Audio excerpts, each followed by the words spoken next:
ஹர பார்வதி பதையே தென்னாடுடைய சிவனே போற்றி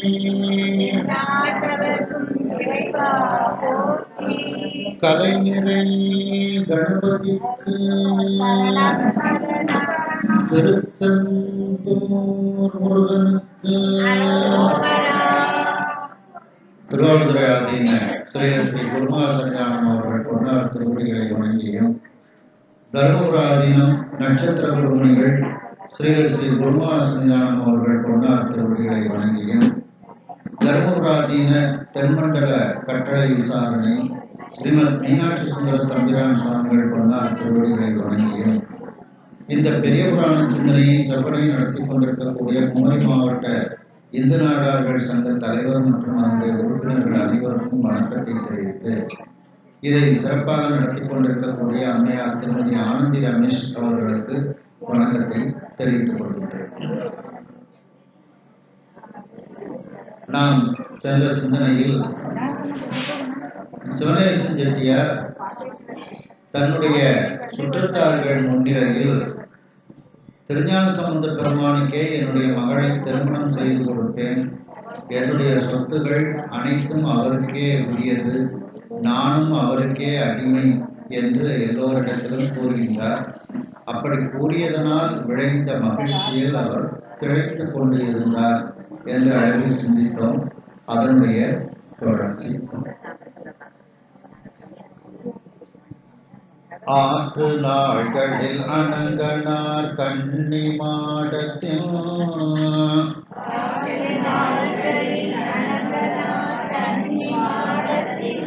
பால் தடம் பொழில் மருங்கினில் பனிமலர் பெய்வார்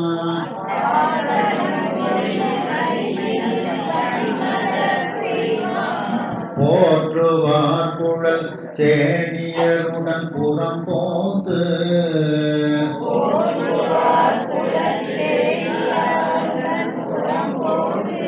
போற்றொடி களிர் கையினால் முகை மலரு கொய்ய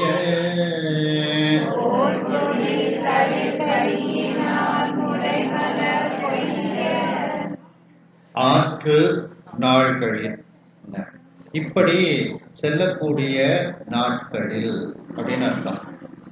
அணங்கு அனார், அணங்கனார்னா பூம்பாவைன்னு அர்த்தம்.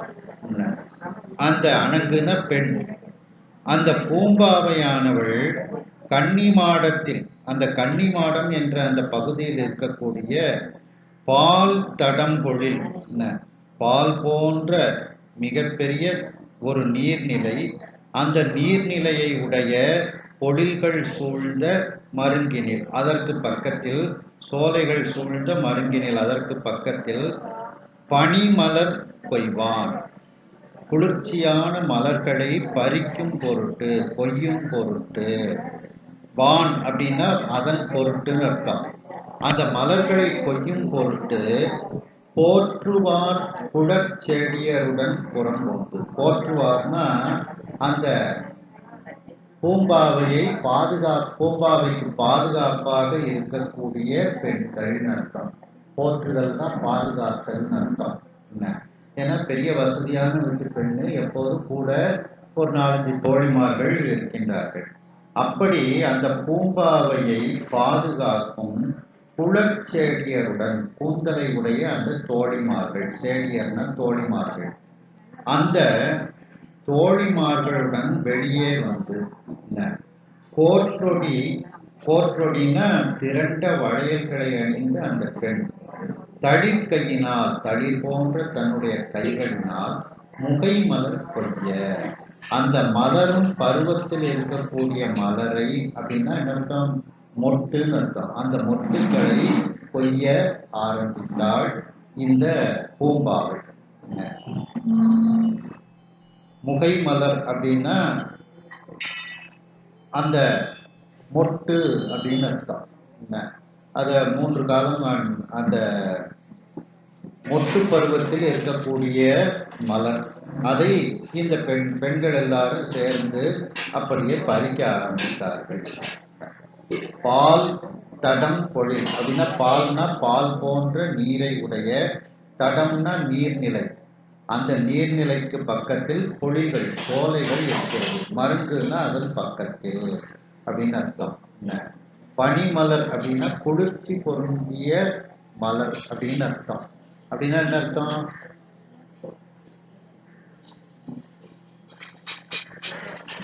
பன்னெண்டு மணிக்கு உச்சி வெயில போய் பறிக்க கூடாதுன்னு அர்த்தம். என்ன, காலையில எந்திரிச்ச உடனே போய் பூ பறிச்சு சுவாமிக்கு சாப்பிட்டுகள் அப்படிங்கிறது தான் அதில் பனிமலர் அப்படின்னு கொடுக்குறாங்க. அந்த பனிமலர்ல இருந்து நம்ம அதனுடைய காலகட்டம் என்ன அப்படின்னு தெரிஞ்சுக்கலாம். காலை நேரத்துல போய் அந்த பூவை பறிக்கிறாங்க அப்படின்னு. ஏன்னா அந்த மலர்கள்ல பனித்துளிகள் இருக்கும், இலையில எல்லாத்துலேயும் பனித்துளிகள் இருக்கும்.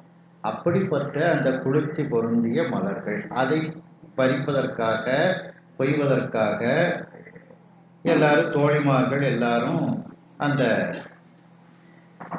தோட்டத்துக்கு அவர்கள் எல்லோரும் செல்கின்றார்கள்.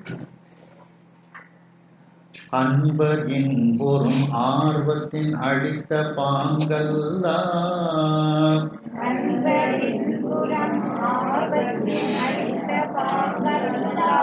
பொன்பிறங்கு நீர் புகழி காவலுக்கு இது புணராது.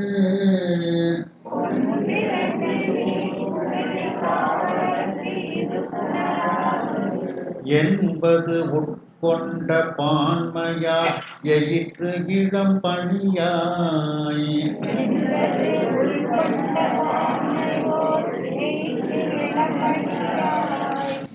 முன்பு அணைந்தது போலவோர் முள்ளையிற்று அறவோ.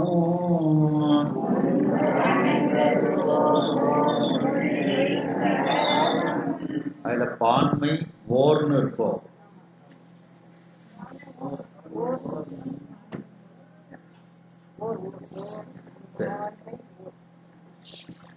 அன்பர் இன்புறும் ஆர்வத்தின், அன்பர்னா சிவநேசர், அந்த சிவநேசரானவர் இன்பம் மிகுதியின் காரணமாகவும் ஆர்வத்தின் காரணமாகவும் அழித்த பாங்கு அல்ல. ஞான சம்பந்தருக்கு தான் என்னுடைய மகள் அப்படிங்கிற ஒரு எண்ணத்தில் அந்த பெண்ணை வளர்த்து வருகின்றார். அப்படி கொடுத்த பாங்கு அல்ல. அவர் கொடுத்துட்டாரு, ஆனா விதி நடத்தணும்ல.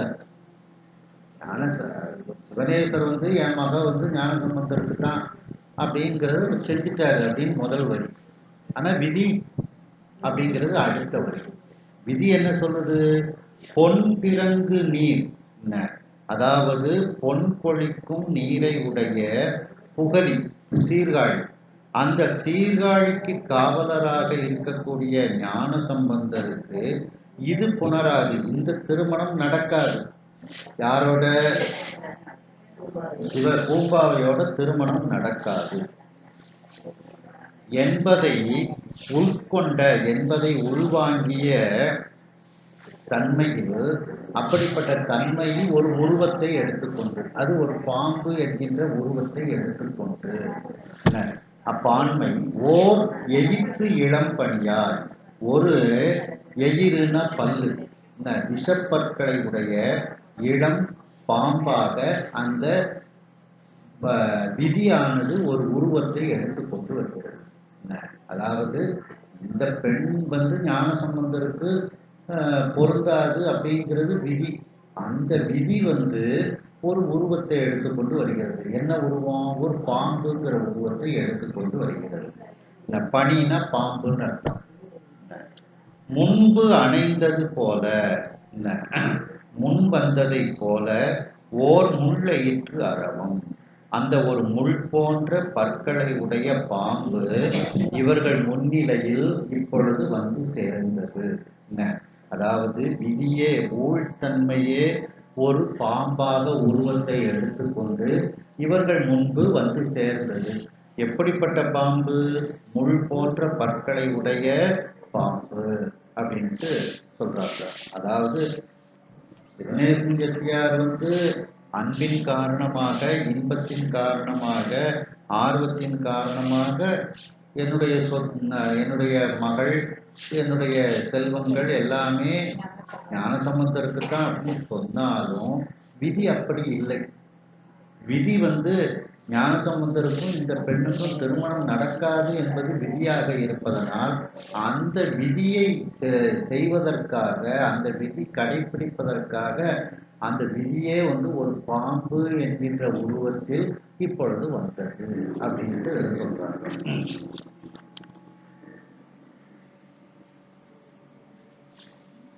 மௌவல் மாதவி பந்தரில் மறைந்து வந்து எய்தி,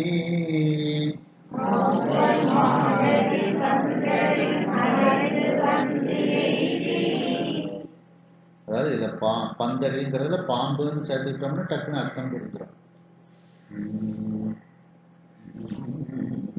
மௌவல் மாதவி பந்தரில் மறைந்து வந்து எய்தி,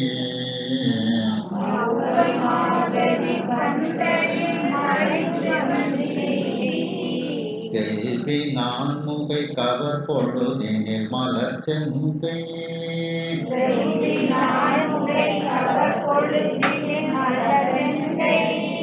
நௌவி வாழ்விழி நறுநுதல் செறி நெறி பூங்கல்,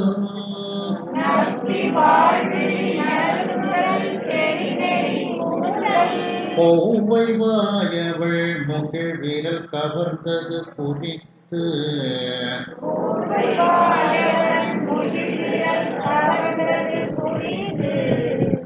மௌவல் மாதவி பந்தரி, அதாவது மல்லிகை முல்லை கொடிகள் எல்லாம் படர்ந்து இருக்கக்கூடிய அந்த பந்தல். அந்த பந்தல்ல இப்போ அந்த பாம்பு மறைந்து அங்கே நிற்கின்றது. மறைந்து ஏன்னா பாம்பு வெளியில தெரிஞ்சதுன்னா இந்த பிள்ளைலாம் ஓடி இருக்கும். அதனால மறைந்து நிற்கின்றது.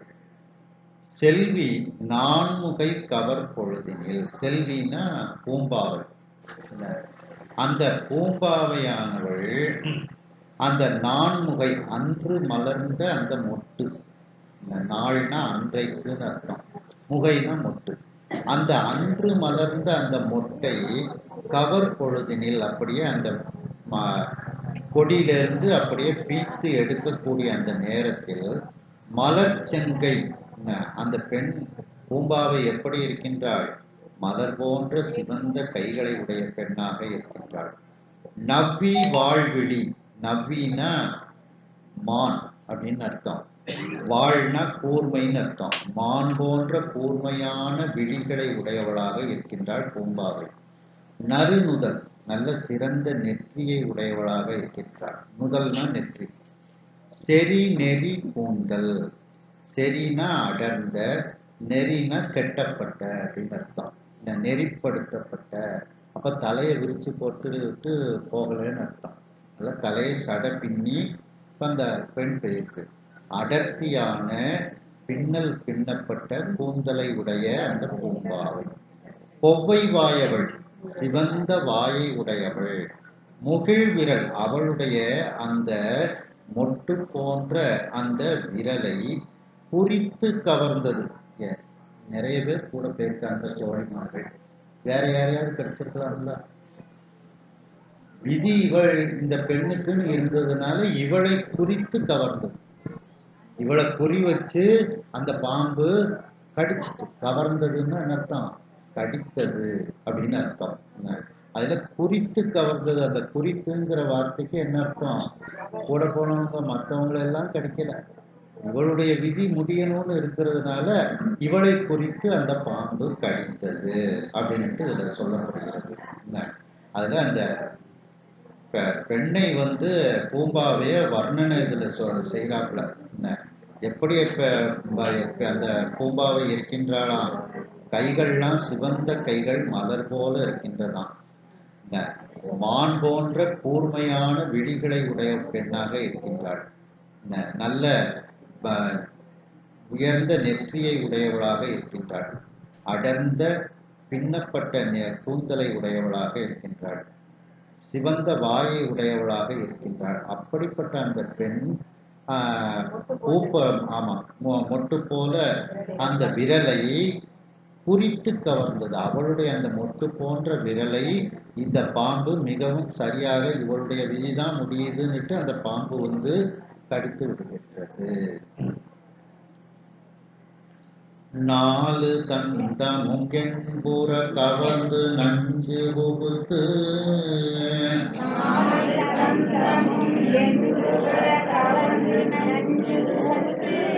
மேலெழும்ப விரித்து நின்றாடி வேரடங்க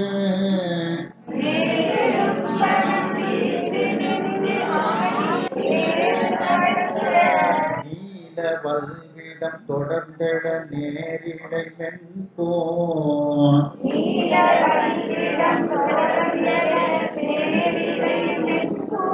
மாலை இடைப்பட்டது போன்றுளம் மயங்கி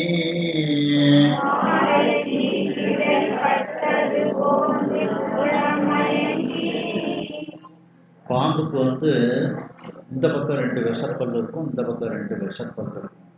அதை ஒட்டி ஒரு விஷப்பை இருக்கும். அது அப்படி 4 தந்தமும், இந்த பகுதியில் 2 பற்கள், இந்த பகுதியில் 2 பற்கள். அப்படி அந்த 4 விஷப்பற்களும் எலும்பு வரைக்கும் பதிஞ்சு கடிக்கிற மாதிரி கடிச்சிருக்கான்.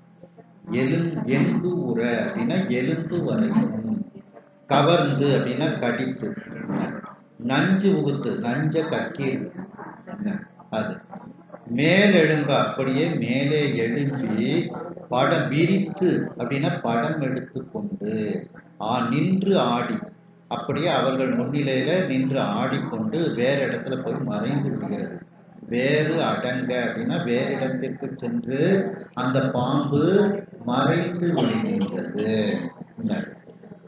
நீல வல்விடம், அந்த நீல நிறத்தை உடைய அந்த கொடுமையான விஷமானது தொடர்ந்து எழ அப்படியே உடம்பு பூரா பரவுகிறது. அந்த நேரிடை, அழகிய ஆபரணங்களை அணிந்த அந்த பெண்ணானவள் ஒரு மென்மையான பூமாலைய தீயில போட்டு அது எப்படி கருகும், அது போல மயங்கி கருகி கீழே விழுகின்றாள் அந்த பூம்பாவை அப்படின்னு. ஒரு மென்மையான, அதாவது கொஞ்சம் வலிய பூன்னா கூட கொஞ்சம் தாக்கு பிடிக்கும், இது மென்மையான பூ. அந்த பூவுல ஒரு மாலையை செஞ்சு தீயில போட்டு அது எப்படி வந்து கருகுமோ அதுபோல இந்த விஷம் வந்து இந்த பெண்ணின் மீது வேகமாக ஏறி அப்படியே உடல் கருகி உள்ளம் மயங்கி அப்படியே இந்த பெண் நிற்கின்றாள் அப்படின்ட்டு. அந்த பாம்பு விரித்து நின்று ஆடினா படம் எடுத்துக்கொண்டு ஆடுகிறது. அப்போ விஷப்பாம்பு, அந்த விஷப்பாம்பு படம் எடுத்துக்கொண்டப்ப நல்ல பாம்பு, அந்த நல்ல பாம்பு படம் எடுத்துக்கொண்டு ஆடிக்கொண்டு உடனே வேற இடத்துல போய் மறைத்து விடுகிறது. எலும்பு வரைக்கும் போய் கடிச்சிருக்கு. அது 2வது ஒரு 7 வயசு பெண் தானே, எலும்புகள்லாம் பக்கத்தில் இருக்கும், அதனால கடித்த இடத்துல உள்ள எலும்புல போய் அது அந்த விஷங்கள்லாம் தங்கி அப்படியே உடம்புல வேகமாக பரவி விடுகிறது அப்படின்ட்டு. கரையில் வீழ்தர செடியர் வெறுப்போடு தாங்கி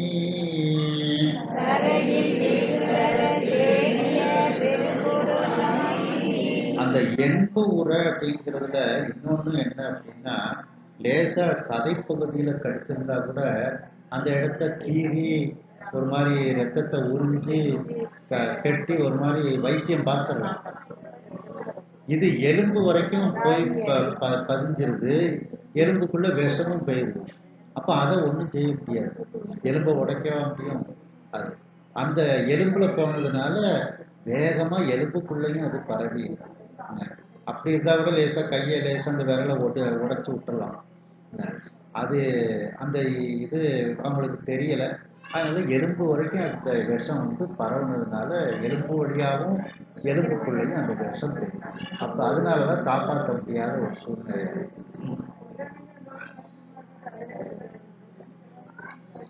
தரையில் வீழ்த்தர செடியர் வெறுப்பொடு தாங்கி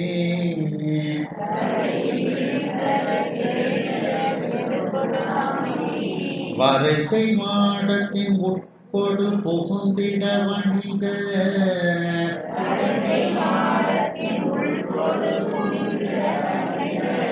உறையும் உள்ளமும் நிலையழிந்து ஒரு துயர் பெருக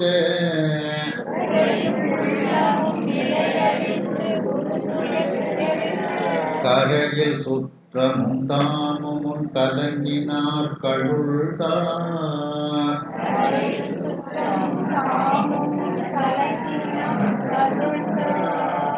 தரையில் வீழ்ந்தற. உடனே அந்த பெண் மயங்கி தரையில வீழ்ந்திருந்தார். பூம்பாவை பக்கத்தில் உள்ள சேடியர்கள் அந்த தோழிமார்கள்லாம் வெறுப்போடு தாங்கி திடுக்கிட்டு உடனே அந்த பெண்ணை தாங்கி பிடிக்கின்றார்கள்.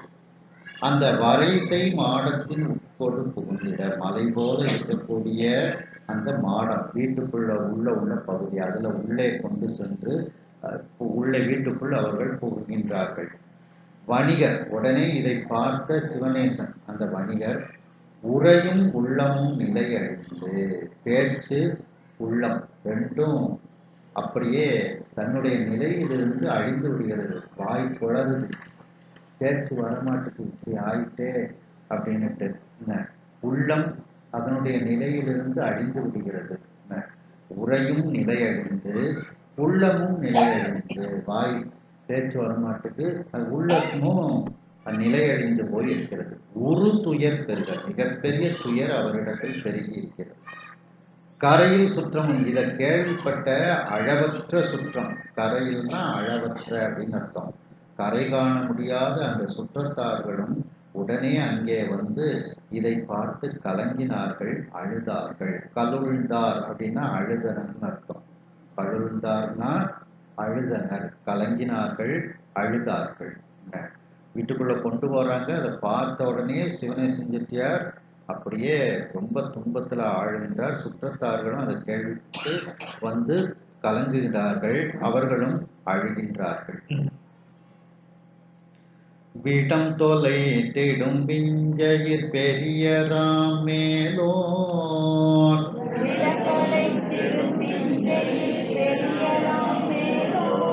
அடர்ந்த தீவிடம் அகற்றுதற்கு அணைந்துள்ளார் அநேக.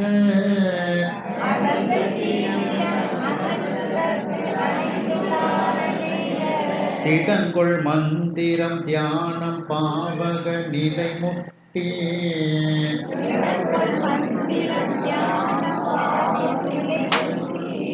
தொடர்ந்த செய்வினை தனி தனி தொழிலராய் சூழ்வார்.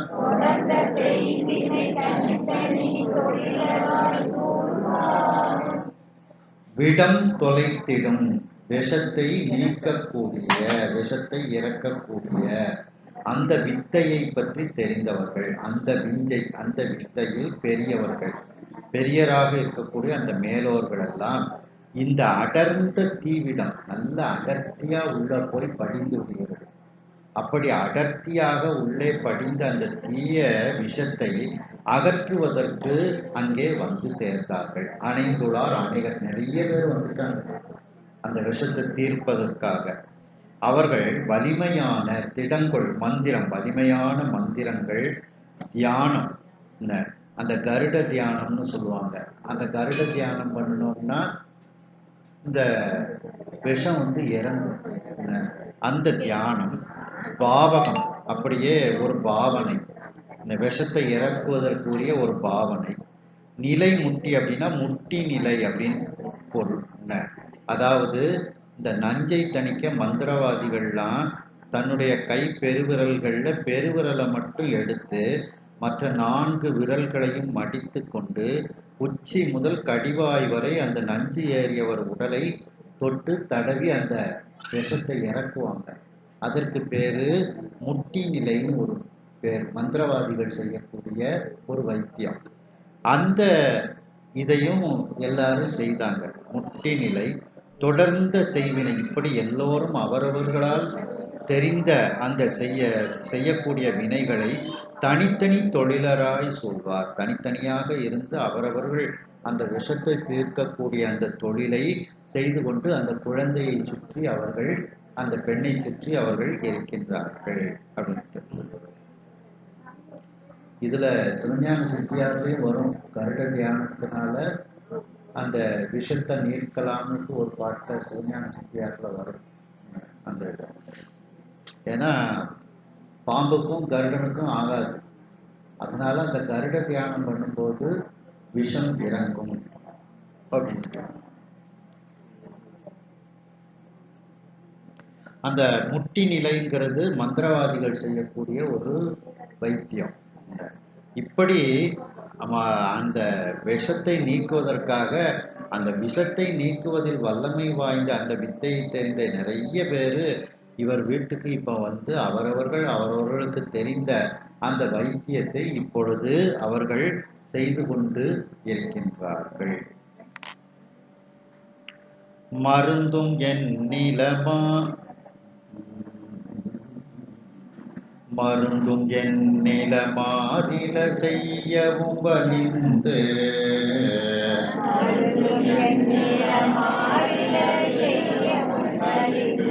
பொருந்து வல்விடம் 7 வேகமும் முறை பொங்கே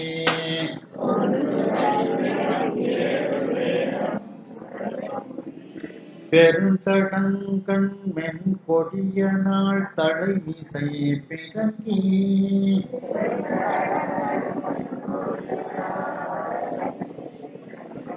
திருந்து செய்வின யாவையும் கடந்து தீர்ந்திலதால்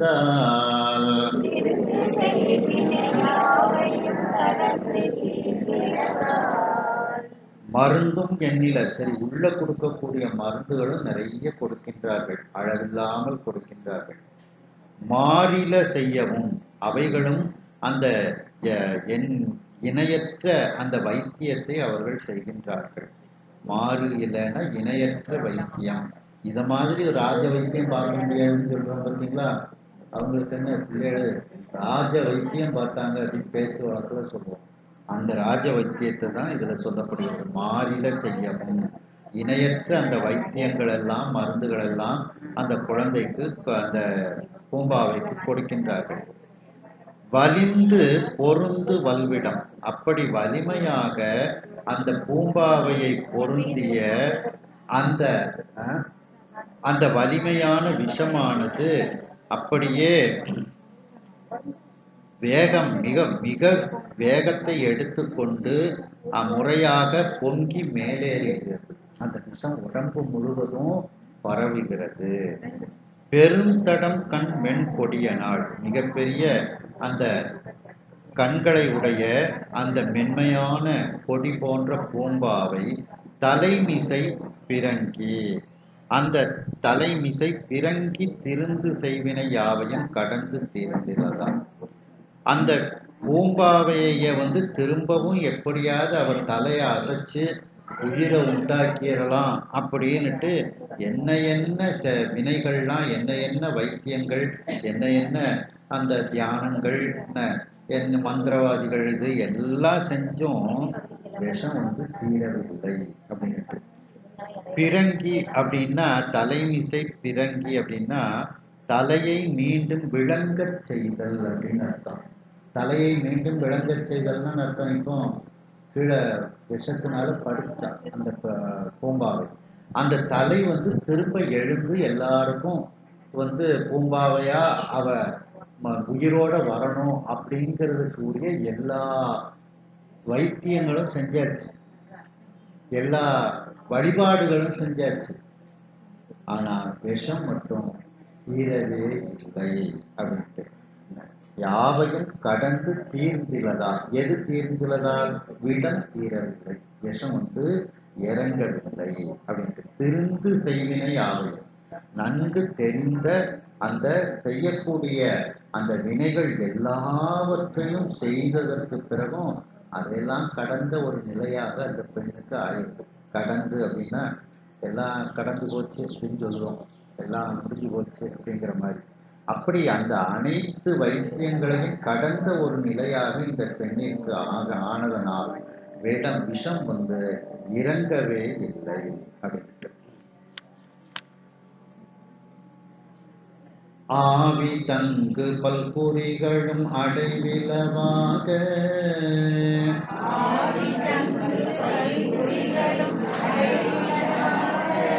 மேவு காருட விஞ்சை வித்தவர் இது விதியன்று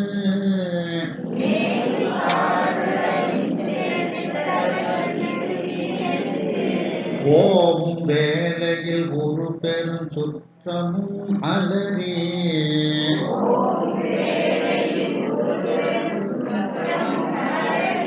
பாவை மேல் விழுந்து அழுதனர் படரொலி கடல் போல்.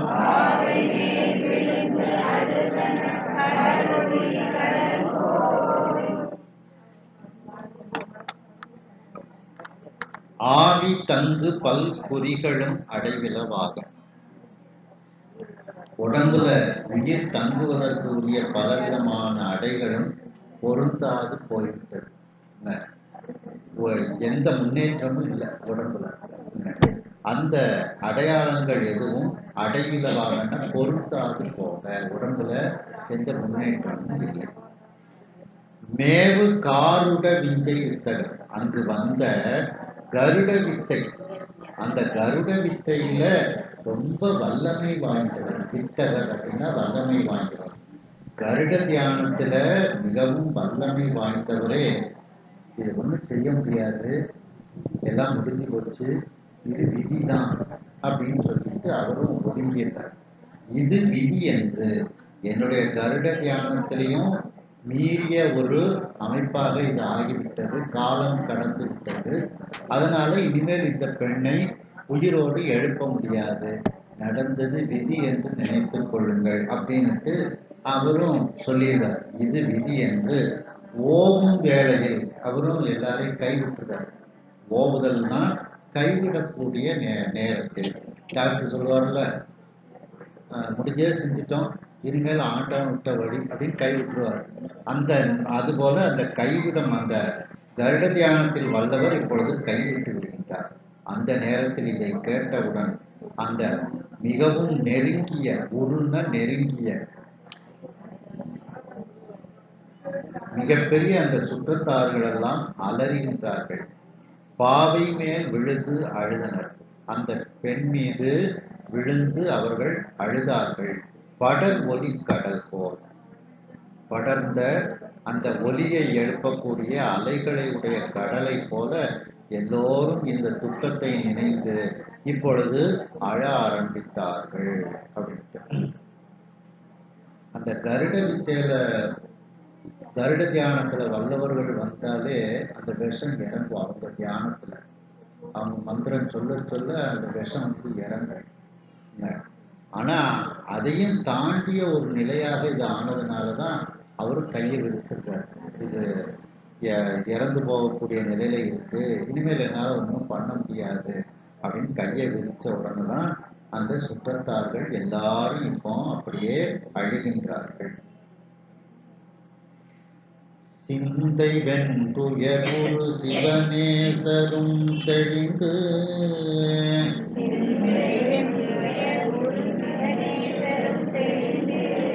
வந்த செய்வினை இன்மையில் வையகத்துள்ளோ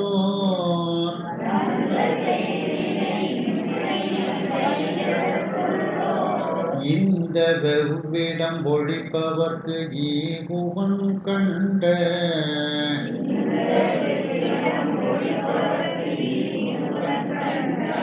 அந்தமில் நிதி குவை என பறை அறிவித்தார்.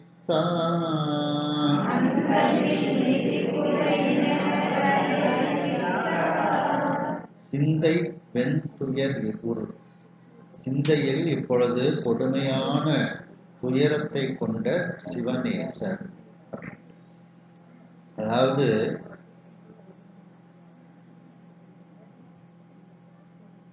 உடம்புக்கு துன்பம் வந்தா கூட கொஞ்சம் தாங்கிடலாம், ஆனா உள்ளத்துக்கு துன்பம் வந்தா தாங்க முடியாது. அந்த உள்ளத்துல வந்த துன்பம் உடம்பு போட்டு மாற்றி உடம்ப உடனே கிடப்புல போட்டோம். அதனாலதான் இந்த 16 செல்வங்கள்ல சொல்லும்போது சரியாக மனம் அப்படின்னு கேட்பாங்க. மனசுல சலிப்பு வந்துட்டு துன்பம் வந்துட்டுன்னா அதை நினைச்சு சிக்கல் தான். அதனாலதான் தசரத சக்கரவர்த்தி தான் அதுக்கு ஒரு பெரிய உதாரணம்.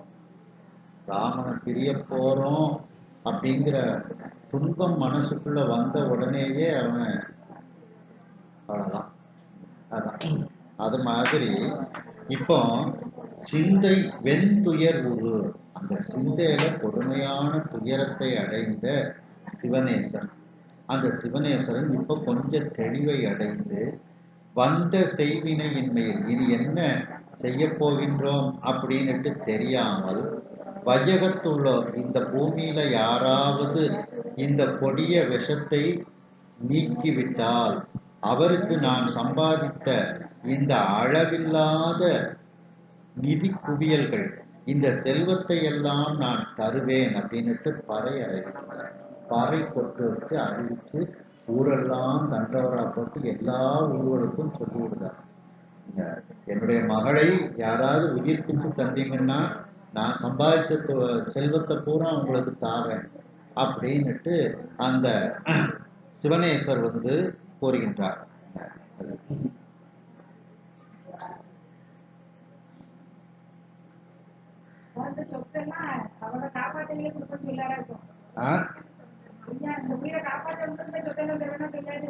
ஆமா,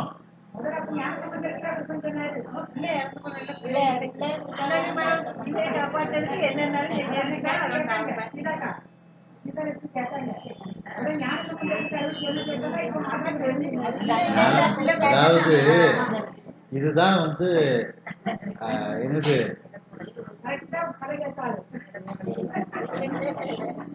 ஒளிக்கும் இருளுக்கும் ஒன்றே இடம், ஒன்று மேலில் ஒன்று ஒளிக்கும், எனினும் இருள் அடராது, உள்ளுயிர்க்கு உள்ளுயிராய் தெளிக்கும் அறிவு திகழ்ந்து உளதேனும் திரிமதத்தே குளிக்கும் உயிர் அருள் கூடும்படி கொடி கட்டினர்.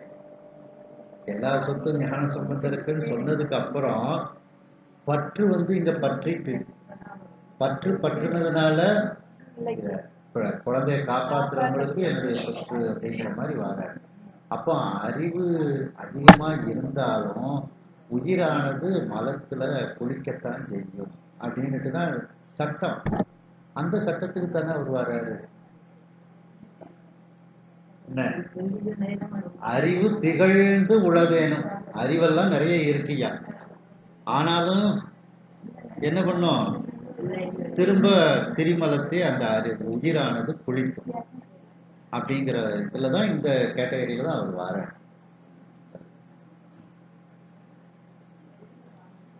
முரசு இயம்பிய 3 நாள் அகவையின் முற்ற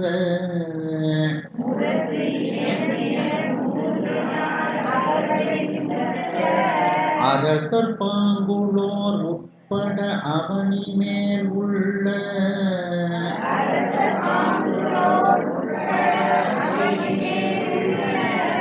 கரையில் கல்வியோர் யாவரும் அணைந்து தம் காட்சி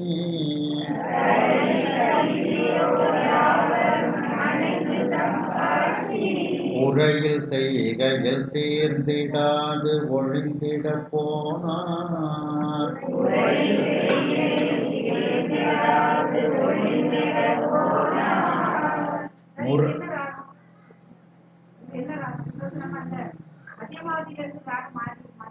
ஆமா ஆமா ஆமா, இது அடானா.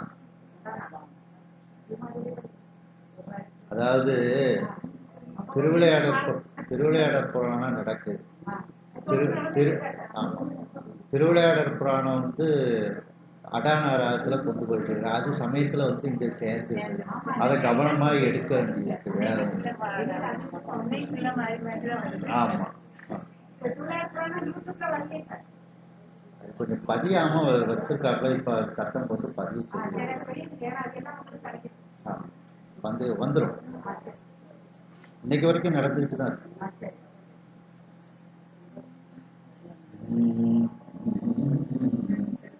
முரசியம்பிய 3 நாள் அகவையும் முற்ற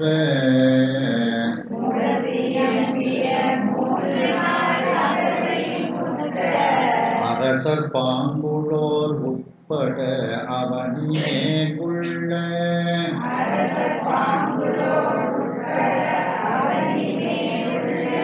கரையில் கல்வியோர் யாவரும் அணிந்து தம் காட்சி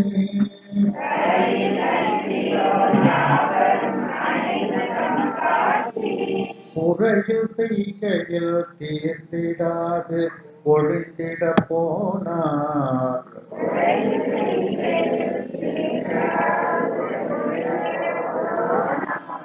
இப்படி ஊரெங்கும் முரசு அடித்து என்னுடைய மகளினுடைய நோயை தீர்க்க வேண்டும் முரசு அறிவிக்கிறார்.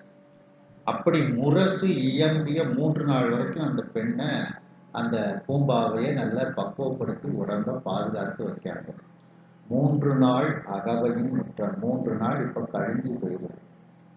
அரசர் பாங்குளோர் உட்பட அந்த அரசர்கள் பக்கத்தில் இருக்கக்கூடியவர்கள், அரசர் பாங்குளோர்னா அரசருக்கு பக்கத்தில் இருக்கக்கூடியவர்கள், மேலும் பூமியில் உள்ள நல்ல கல்வி கற்றவர்கள், கரையில் கல்வியோர்னா அளவற்ற கல்வியை கற்றவர்கள் எல்லாரும் அங்கே வந்து தம் காட்சி புறையில் அவர்களுடைய காட்சியில் கிடைத்த அந்த மந்திரங்களை எல்லாம் ஜபித்து அந்த மந்திர ஜபங்களை எல்லாம் செய்கின்றார்கள்.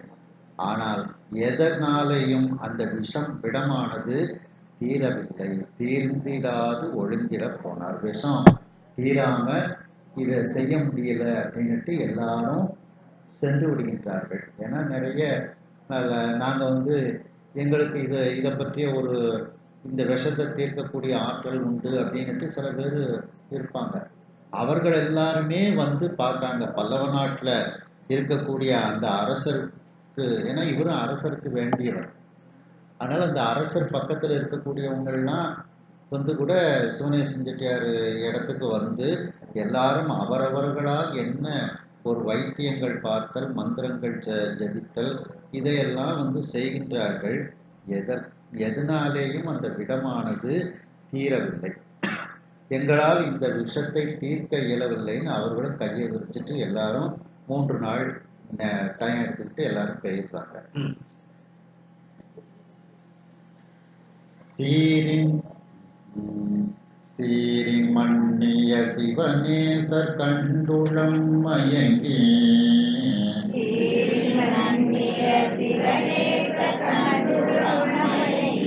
காரின் மல்கிய சோலை சோழ் கழுமல தலைவர்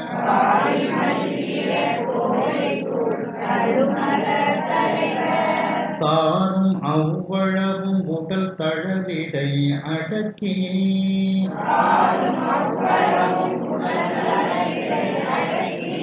சேர என்பொடு சாம்பல் சேமிப்பது தெளிவார்.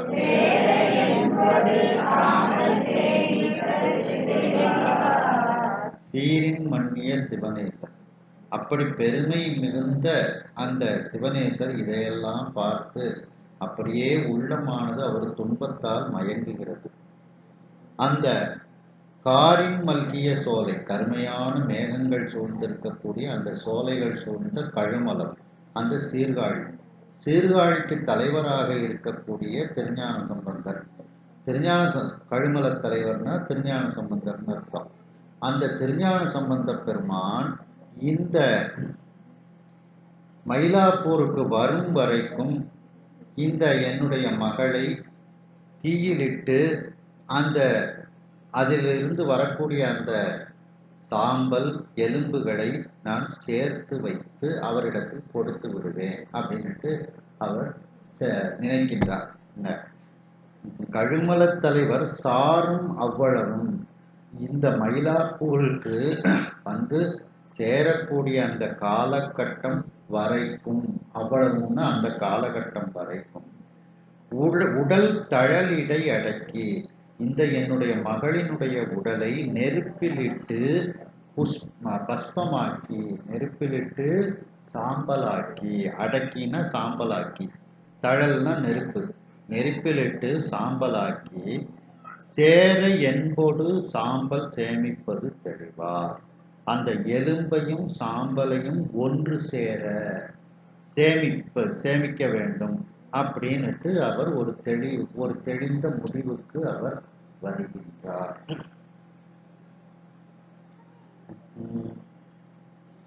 உடைய பிள்ளையார்க்கென இவள் தன்னை உரைத்ததனால்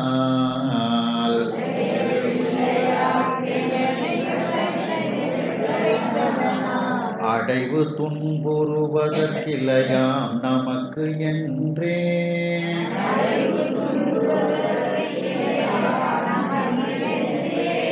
இடர் ஒழிந்த பின் அடக்கிய என்போடு சாம்பல்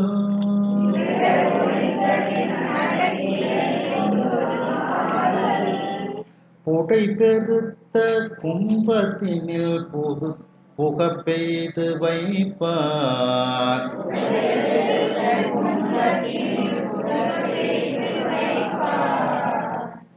உடைய பிள்ளையார்க்கு என இவள்தனை உரைத்ததனால், அதாவது என்னை அடிமையாக உடைய திருஞான சம்பந்த பிள்ளையாருக்கு அப்படின்னுட்டு இந்த பெண்ணை நான் எல்லோர் முன்னிலையிலும் கூறிவிட்டேன், உரைத்து விட்டேன். ஆகையினால் அடைவு துன்புறுவதற்கில்லையாம் நமக்கென்று. இனிமேல் நாம எதை பற்றியும் துன்பப்படக்கூடாது. ஒரு சிவனடியாருக்கு இந்த பொருள் அப்படின்ட்டு நாம அர்ப்பணிச்சிட்டோம், ஏற்கனவே சொல்லிட்டோம். அதை இனிமேல் நம்ம அந்த கொடுத்தவன் தானே அதை காப்பாற்றணும். இது ஞான சம்பந்தருக்குன்னு கொடுத்தாச்சு. அப்ப அந்த பொருளை காப்பாற்ற வேண்டிய கடமை யாருக்கு? இப்ப ஞான சம்பந்தருக்கு தான். நாம ஏன் துன்பப்பட்டு இருக்கிறோம் அப்படின்ட்டு அவர் சமாதானப்பட்டானே தேற்றிக் கொள்கின்றார். அடைவு துன்புறுவதற்கு இலையாம் நமக்கு என்று. இனிமேல் நாம் துன்பப்படுவதற்கு ஒன்றும் இல்லை. இந்த ஞான சம்பந்தருக்குன்னுட்டு இந்த பெண்ணை வச்சிருந்தோம். இப்ப அது வேற ஒரு உருவத்துல வச்சிருக்கோம், அவ்வளவுதானே. எலும்பு சாம்பலா வச்சிருக்கோம் அப்படின்னுட்டு அந்த ஒரு மனசுக்குள்ள ஒரு தேர்தல், அவ்வளவுதான். ஒரு ஆற்றிக்கொள்ளுதல் அப்படிங்கிறார். இதுல மனசை தேற்றிக்கொண்டு இடர் ஒழிந்த பின், அந்த துன்பங்கள் எல்லாம் நீங்கிய பின், அடக்கிய என்பொடு சாம்பல், அந்த எலும்புகள் சாம்பல் இதையெல்லாம் ஒரு வாய் பெருத்த, புடை பெருத்தன இடம் அகன்ற அப்படின்னு அர்த்தம். என்ன அப்படி மிகப்பெரிய ஒரு கும்பம், அதுல வாய் பெரிதாக இருக்கிறது. அப்படி அந்த வாய் பெருத்த ஒரு கும்பத்தில் அந்த எலும்பு சாம்பல்களை எல்லாம் புகப்பெய்து அதில் இட்டு இப்போ வீட்டுல வைக்கிறார் அவர். அதாவது முதல்ல துன்பம் இருக்கு, அதுக்கப்புறம் ஞான சம்பந்தருக்குன்னு கொடுத்துட்டோம், இனிமேல் அதை பாதுகாக்க வேண்டிய ஞான சம்பந்தர் தான் அப்படிங்கிற மாதிரி மனதை தேற்றி கொண்டு அந்த பெண்ணை எரித்து அந்த எலும்பு சாம்பலை ஒரு நல்ல வாயகன்ற ஒரு கும்பத்துல அந்த இதுகளெல்லாம் உள்ளே வைத்து இப்பொழுது வீட்டுக்குள் வைக்கின்றார் அந்த சிவநேசன் வணிகர்.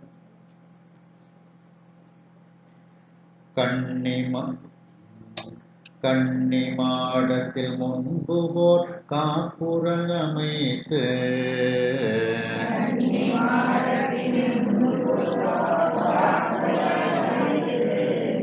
பொன்னும் முத்தும் மேல் அணிகலன் போந்துகில் சூழ்ந்து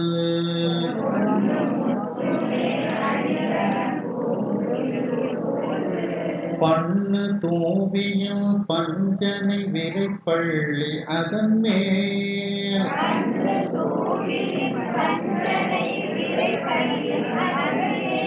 மண்ணு பொன்னரி மாலைகள் அணிந்து வைத்தனரால்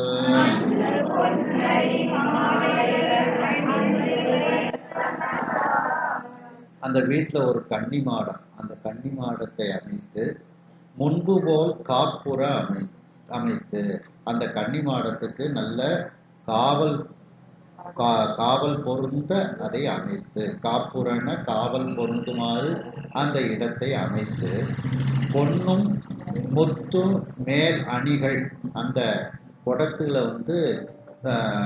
பொன் ஆபரணங்கள், முத்து ஆபரணங்கள், இன்னும் இருக்கக்கூடிய மேலணிகள், உயர்ந்த ஆபரணங்கள், மேலும் பூ போன்ற ஆடை, துகில், இதையெல்லாம் அந்த கும்பத்துல அணிவித்து, துகிலை உடம்பு அந்த கும்பத்தை சுற்றி, பூந்துகில் சூழ்ந்துன்னா சுற்றி, துணி மாதிரி அந்த கும்பத்துக்கு சுற்றிலும் பூந்துகிலை சுற்றி, பண்ணு தூவியின் பஞ்சனை விரைப்பள்ளி அதன் மேல், அதாவது அந்த புகழ்ந்து பேசக்கூடிய அன்னத்தூவி, அந்த அன்னத்தினுடைய அந்த இறகுகள், அதையெல்லாம் வைத்து செய்யப்பட்ட பஞ்சனை, பஞ்சு போன்ற அந்த படுக்கை, விரைப்பள்ளி வாசனை மிகுந்த அந்த பள்ளி அப்படின்னா அந்த வெறுமனை அது பஞ்சுகளெல்லாம் வச்சது மாதிரி இல்லை, அதுல வாசனை திரவியங்களோ அந்த படுக்கையில தூவி இருக்கின்றார்கள். விரைனா வாசனைன்னு அர்த்தம். அந்த பஞ்சு போன்ற வாசனை பொருள்கள் தூவப்பட்ட அந்த படுக்கை, அந்த ஆசனத்தின் மீது மண்ணு பொன்னரி மாலைகள் அணிந்து வைத்தனர். பொன்னால் செய்யப்பட்ட அந்த கழுத்தணி வகைகளை எல்லாம் அழகு பெற அணிவித்து, அந்த குடத்தை அந்த பஞ்சனை போன்ற அந்த விரைப்பள்ளி அந்த ஆசனத்தில் இப்பொழுது அவர் அந்த கும்பத்தை, அந்த எலும்பும் சாம்பலும் தாங்கிய கும்பத்தை வைத்து வழிபாடு செய்து வருகின்றார். அதாவது பூஜை பண்ற மாதிரி அந்த கும்பத்தை ஒரு பஞ்சனை, ஒரு விரைப்பள்ளி, அந்த மாதிரி ஒரு அமைப்புல ஒரு படுக்கையில வச்சு அதற்கு அலங்காரங்கள்லாம் செய்து ஆடை ஆபரணங்களெல்லாம் அணிவித்து அந்த இடத்துல வைக்கின்றார். மாலை சாந்தோடும் மஞ்சனம் நாள்தோறும் வழாமே,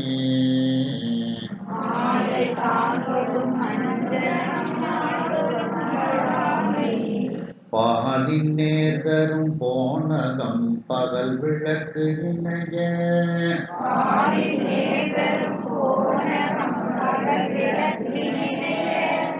சாது நன்மையில் தகுவன நாள்தோறும் சமைத்தேன்,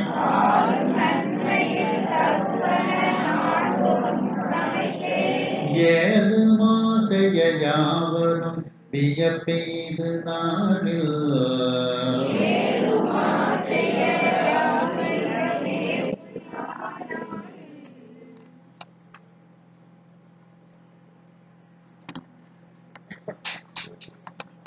அந்த கும்பத்திற்கு தினந்தோறும் புதிய மாலைகள் எல்லாம் அணிவிக்கின்றார். சந்தனம் தினந்தோறும் வைக்கிறார். சாந்துன்னா சந்தனம். மஞ்சனம் நாள்தோறும், மஞ்சனம்னா திருமஞ்சனம், அந்த கும்பத்துக்கு அபிஷேகமும் பண்றார். மஞ்சனம் நாள்தோறும் வழாமை, தினந்தோறும் தவறாமல், வழாமைன்னா தவறாமல் இதை செய்கின்றார். சரி, இந்த அபிஷேகம், பூமாலை, சந்தனம் இதெல்லாம் செஞ்சதுக்கு அப்புறம் நிவேதனம், சாப்பாடு. பாலின் நேர்தரும் போனகம், பாலுக்கு சமமாக இருக்கக்கூடிய அந்த நிவேதனம், போனகம்னா உணவு, இங்க நெய்வேத்தியம், அந்த பால் சோறு, இதையெல்லாம் தினந்தோறும் தன்னுடைய மகளுக்கு அந்த படைக்கின்றார். பகல் விளக்கு இணைய, பகல்லையும் விளக்கு ஒன்று ஏற்றி வைக்காங்க. இப்போ பார்த்தீங்கன்னா சில வீடுகளில் அணையா விளக்குன்னு வச்சிருப்பாங்க. நம்ம என்ன செய்வோம், காலையில் எழுந்திரிச்சு பூஜை பண்ணும்போது விளக்கு ஏற்றுவோம், திரும்ப கொஞ்ச நேரத்தில் சாமி கும்பிட்டோன்னு விளக்க குளிர வச்சுருவோம். அதே மாதிரி சாயந்தரம் விளக்கேற்றுவோம், திரும்ப கொஞ்ச நேரத்தில் கும்பிட்டு முடித்தோன்னு அதை குளிர வச்சு. ஆனால் சில வீடுகளில் அணையா விளக்குன்னுட்டு இந்த புட்டபர்த்தி விளக்கு மாதிரி ஒரு கண்ணாடி கூடு போட்டு அது வாட்டுக்கு எரிஞ்சிக்கிட்டே இருக்கும், 24 மணி நேரமும் எரிஞ்சிக்கிட்டே இருக்கும். அது நம்ம ரொம்ப குறிப்பாக பார்க்கணும் அப்படின்னா நகரத்தார்கள் இன்னைக்கு அதை செஞ்சுட்டு இருக்காங்க. நகரத்தார்கள் வீட்டில் அந்த பகல் விளக்கு அணையா விளக்குங்கிறது எரிஞ்சுக்கிட்டே இருக்கும். இன்னைக்கு வரைக்கும் அவங்க வீடுகளில் பார்க்கலாம். நீங்கள் இந்த பூஜை ரூம்ல ஒரு விளக்காவது எரிஞ்சுக்கிட்டே இருக்கும். அது அணைக்கிறதே கிடையாது அப்படிங்கிற மாதிரி உள்ளது. அதுதான் பகல் விளக்கு அப்படின்னு சொல்லுவாங்க. அதே மாதிரி அந்த இரவும் பகலும் எரியக்கூடிய அந்த விளக்கு, அந்த விளக்கையும் அந்த பூஜை அறையில் ஏற்றி வைக்கின்றார்.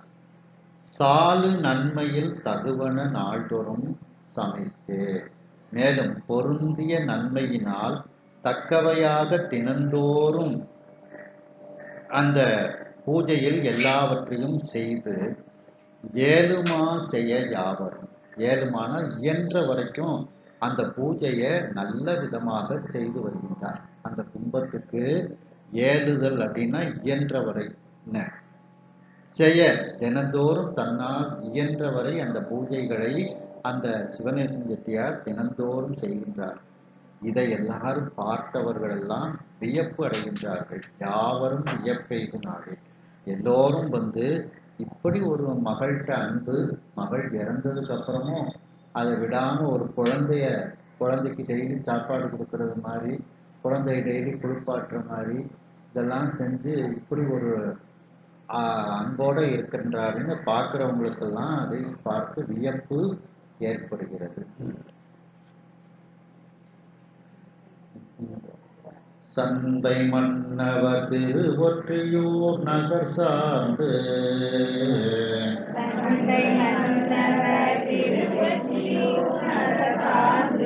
பண்பு பெற்ற நல் தொண்டர்களுடன் பணிந்திருந்த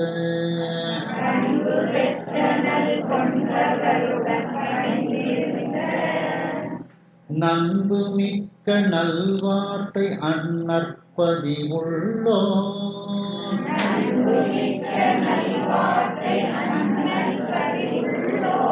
வன்புகள் பெருவணிகர்க்கு உரை செய்தார்.